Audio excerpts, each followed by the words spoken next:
Time now for Table Talk as we welcome in Chris Lopresti and Jastremski. And obviously frustrating is the word for the Jets right now. And fellas, just when it appeared Zach Wilson in this offense was in a rhythm in that fourth quarter drive, he becomes Zach Wilson again with the pick. Chris, why is it so hard for this offense to score a touchdown? Well, a million penalties in this one offensively. That's number one. Red zone struggles continue again. One of those penalties wiping out what should have been a touchdown for them late in the first quarter, early second quarter, wherever it was in the game. And the interception at that point, I mean, you back yourself up put your back against the wall where you're struggling and you get in a position where you're trailing and you're going to have to force those things. That's going to happen here or there. I didn't love the route from Allen Lazard. We can kill Zach Wilson all we want. So, guys not getting open, not executing, penalties. Even, you saw the stat line there for Garrett Wilson, who was excellent again, but having to work so hard, they don't stretch the field, right? He had the one big catch early in the game, catch and run, chunk yardage. I think it was a 40-plus yard catch and run.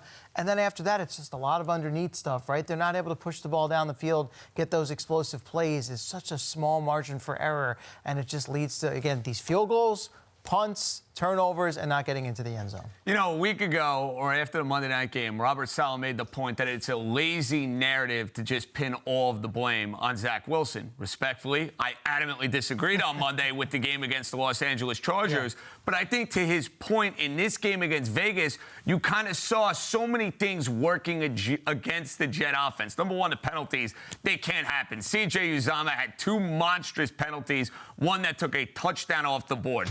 Number two, the Jets settling for field goals, right? Like, how many times does it feel like the Jets are moving the ball at will, and then it's a negative play, whether it's a penalty, whether it's a sack, whether it's a guy running the wrong route, whether it's Zach Wilson missing a throw that sets this offense back. But then you have the quarterback. See, at the end of the game, though, Sewell, he's making some plays. They're comfortable. It's inside 2 minutes. It's not like you're in a position where you're super rushed there. You have got to read the defense better. This game's not all on Zach Wilson. This was not as terrible and as outlandish a game as what we saw against the Los Angeles Chargers. But that pick at the end of the game, Eamon, can't happen. Inexcusable. And to illustrate your point that they don't stretch the field and everything's tough, 49 consecutive offensive drives starting in Jet territory without a touchdown. That's tough to fathom. All right, but the Jets were in control of this game in the first half. So, JJ, what was the key to Vegas grabbing the momentum? All right, I'm going to give you a couple. The Uzomah play and the holding was obviously one that everybody's going to look at when it looked like Zach Wilson was going to score a touchdown there on the 1 or 2 yard line, ends up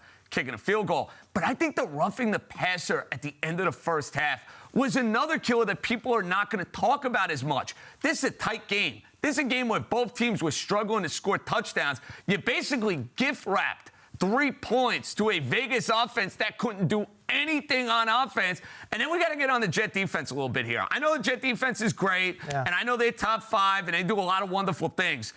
Aiden O'Connell and Michael Mayer, are you kidding me? Get a stop. I know, Eamon, he's your Notre Dame guy, but my goodness. Can you get his name right if you're going to crush him? It's Michael Mayer. Whatever his name is. You wanted him on the Dolphins. I did, but the bottom line is this. You needed to stop there, and I know I'm holding this defense to an unreasonable standard, but that's how bad this offense is. Well, that's the problem. That's no margin for error. So I go back to that sequence with the Uzomah penalty, wiping the touchdown out, right? Okay, Zach Wilson steps out, 1st and goal. Okay, we're going to punch it in with Breece Hall. Nope, penalty backs you up. The 2 bad runs on 1st and 2nd down. They put themselves in a 3rd down situation. They had to blow a timeout because they almost took a delay of game penalty. And then on 3rd or whatever it was, check down to Michael Carter that he drops. Even if he hadn't, that play was going nowhere either. After that, their next 5 possessions, all punts, and only one of those drives was, more than 5 or 6 plays. So it was a lot of 3 and outs or 4 plays, 1 first down, punted away, got absolutely nothing and killed all their momentum right there. That touchdown catch by Mayer, by the way, was well defended. Yeah, it was. All right. It was a great catch. Still a touchdown. Yeah. Still a touchdown. All right, Aaron Rodgers telling Melissa Stark of NBC that he hopes to return